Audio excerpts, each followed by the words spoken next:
EU's foreign ministers are preparing for an emergency meeting ahead of talks between US and Russian presidents this Friday.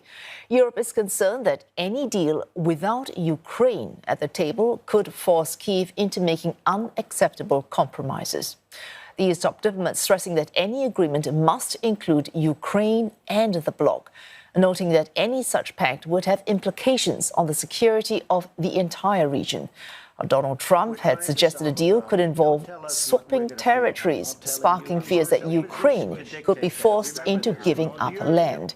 Moscow has demanded that Kyiv also withdraw troops from occupied areas, reject military aid and drop its ambitions to join the alliance NATO.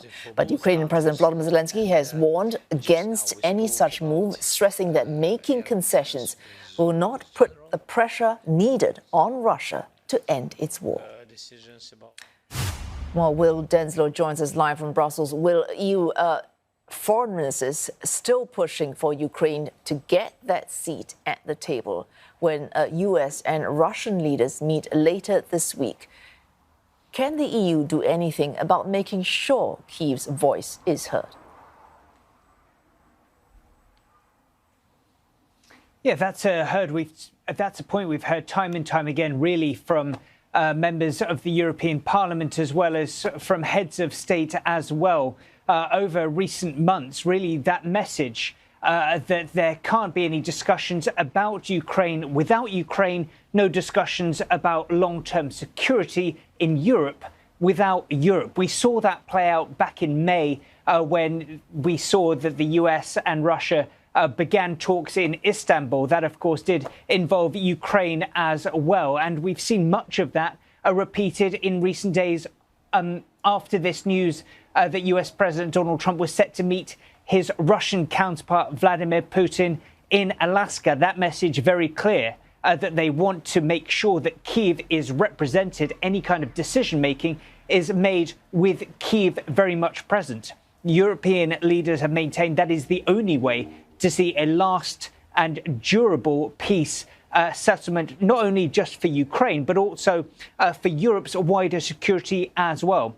That is why over the weekend we saw half a dozen European nations, including the likes of the UK, Finland, Poland and France, speaking with Volodymyr Zelensky, Ukraine's president. They issued a joint statement where they said they supported Donald Trump's efforts at diplomacy, at finding a negotiated peace, but said what was needed, more support for Ukraine, as well as more punishments for Russia. So those are two important points they're hoping to stress to Donald Trump ahead of that meeting with his Russian counterpart.